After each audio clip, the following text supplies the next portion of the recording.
Hola, muy buenos días. Mi nombre es José Mario Hernández López. Mi matrícula es 2103-1603. El módulo que estoy cursando es Derecho Procesal Penal. El reto que voy a presentar es el reto número 1, que se denomina ¿Cuáles fueron los antecedentes latinoamericanos de la Reforma Constitucional Mexicana? El día de hoy es 9 de julio del 2023. Este reto lo voy a presentar en 4 partes. En la primera parte voy a dar una pequeña introducción acerca del autor y de la obra que él desarrolló. En la segunda parte voy a dar respuesta a las 3 preguntas que nos están solicitando. En la tercera parte es la conclusión y voy a concluir con una reflexión. Entonces, en la introducción, Máximo Langer, él es abogado, es profesor de Derecho. Él hizo el trabajo que denominó Revolución en el proceso penal latinoamericano, difusión de ideas legales desde la periferia. Este fue publicado por primera vez en una revista estadounidense en el año 2007. Vamos a situarnos en el periodo de tiempo de 1991 al año 2006. En ese tiempo, 14 países latinoamericanos introdujeron nuevos códigos procesales penales. Estos 14 países fueron Argentina, Bolivia, Chile, Colombia, Costa Rica, República Dominicana, Ecuador, El Salvador, Guatemala, Honduras, Nicaragua, Paraguay, Perú, Venezuela. En este periodo de tiempo, del 91 al 2006, tuvo lugar una importante ola de reformas que experimentó América Latina. México no está en esta lista, pero en el año 2008 fue cuando finalmente adoptó este nuevo sistema penal. Bueno, pasamos al desarrollo. ¿A qué se refiere el autor cuando afirma que las reformas en materia de justicia penal se difundieron desde la periferia? Máximo Langer estableció 3 modelos. El modelo, la difusión de leyes, normas y políticas públicas desde los países centrales a los periféricos. El otro modelo es la difusión horizontal o semi-horizontal desde la periferia. El otro modelo es la difusión triangular desde la periferia.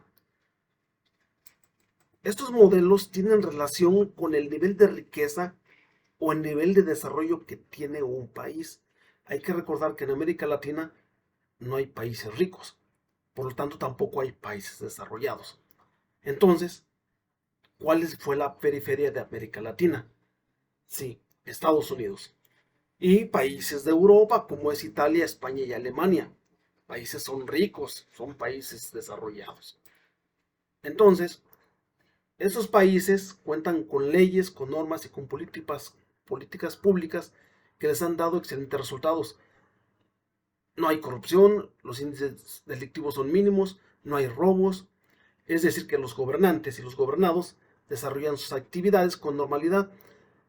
Y los países periféricos, que son los países de Latinoamérica, pues son países receptores de las leyes, de las normas y de las políticas públicas de esos países centrales.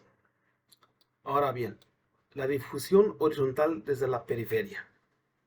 Aquí hay que recordar que Argentina adoptó este sistema en el año de 1991. Guatemala lo hizo un año después, en 1992. Estos países adoptaron esto y lo difundieron a los otros países, al resto de países latinos. Ahora, la difusión triangular desde la periferia. Bueno, hay un triangulito donde situamos a España, a Alemania y a Italia. Entre estos países, pues están difundiendo sus ideas y ya cuando las tienen ya bien definidas, bueno, pues las difunden al resto de países. En este caso, hablando de América Latina, pues así fue como llegaron aquí. Entonces, ¿qué distingue a los códigos inquisitivos y a los códigos acusatorios de Latinoamérica? Bueno, el sistema inquisitivo surgió en Europa, específicamente en Inglaterra, que consistía en el empleo de medios de tortura para obtener la verdad de un delito. Una característica era que no había necesidad de una acusación o denuncia, bastaba con que se esparciera un rumor para imputarle un delito a una persona. Ya después apareció el derecho romano, que fue un poco más humanista. pero no desapareció el sistema inquisitivo. Tenés así que este sistema se introdujo a América Latina por los países expansionistas, como España durante la conquista. En este sistema inquisitivo, los procesos penales son escritos, son a puerta cerrada. El imputado no tiene derechos, o si tiene son limitados. No tiene derecho a estar presente durante la recolección de elementos de prueba o a conocer la imputación en su contra. Y la prisión preventiva es obligatoria. La facultad de acusar y de juzgar recaen en una misma persona, que es el juez. Todo lo contrario con el proceso acusatorio. El código acusatorio se refiere a procesos penales que son orales y públicos. Se distinguen entre las funciones de investigación y juzgamiento y proveen al Ministerio Fiscal, a la víctima y al imputado de un número de mecanismos para resolver el caso sin tener que ir a juicio.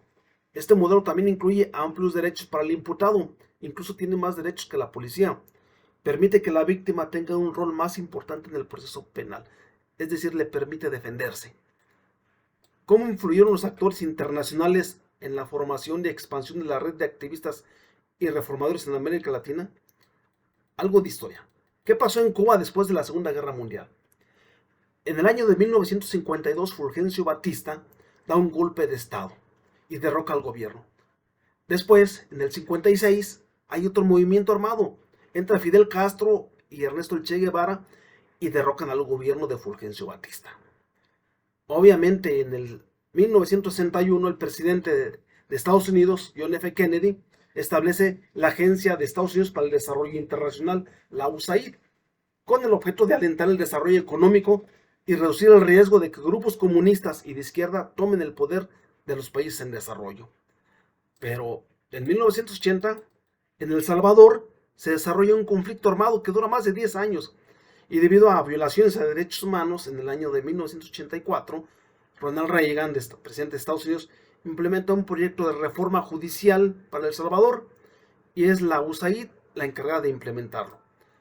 Estos programas de reforma judicial, patrocinados por Estados Unidos, se expandieron por toda América Latina. Los programas de la USAID se basaban en sistemas inquisitivos, porque no se tenía la seguridad de que funcionaran. Fueron criticados por los abogados latinoamericanos Julio Meyer y Alberto Blinder. Bueno, la USAID y estos abogados trabajaron juntos y consolidaron una red de expertos activistas del sur y se pusieron a trabajar para reemplazar los códigos inquisitivos por códigos acusatorios. Esta red de expertos del sur coincidieron en que los procesos penales inquisitivos son arbitrarios, son ineficientes, no son transparentes, y que un código acusatorio es una solución a estos problemas. Bueno, la opinión que tengo es que el trabajo de Máximo Langer en su investigación indicó la necesidad de realizar una verdadera transformación de los sistemas penales de los países de América Latina, es decir, cambiar el sistema inquisitorio a un nuevo sistema penal acusatorio. De 1991 al 2006, en ese periodo de tiempo se presentó la reforma de reformas penales y 14 países adoptaron ese nuevo sistema. México lo hizo después. ¿Qué estaba pasando en nuestro país o en esos países? Había problemas de inefectividad del ordenamiento jurídico penal, la falta del debido proceso, la falta de transparencia, la falta de eficiencia y graves violaciones a derechos humanos. Pero con la reforma del 2008, esta reforma básicamente consistió en adoptar un sistema penal acusatorio. Se reorganizó el sistema de seguridad pública y de justicia penal. Los juicios se realizan de forma oral y son públicos. Se fortalece la figura del Ministerio Público, se establecen mecanismos alternativos de solución de conflictos y se expande el rol y la protección de la víctima del proceso penal. Se establece un modelo de reinserción social. La judicialización de la ejecución de sanciones penales fue más transparente. Se otorgaron más derechos al imputado. ¿Cuál es mi reflexión? La humanidad ha tenido varias transformaciones. Pasó por un sistema inquisitivo, por un derecho romano. Tenemos el nuevo sistema penal acusatorio. Los objetivos de estas transformaciones fueron erradicar la corrupción, erradicar las violaciones de derechos humanos, erradicar actos delictivos como el robo, el secuestro, las extorsiones, los homicidios, el narcotráfico, el huachicol. Pero nada de esto ha funcionado. Los gobiernos siguen haciendo de las suyas y los gobernados, pues igual. Entonces, pues hay que seguir trabajando, hay que seguir innovando, hay que seguir mejorando los sistemas de justicia y los gobernados, pues, buscar trabajo. Pues es mi trabajo. Muchas gracias, buenas noches.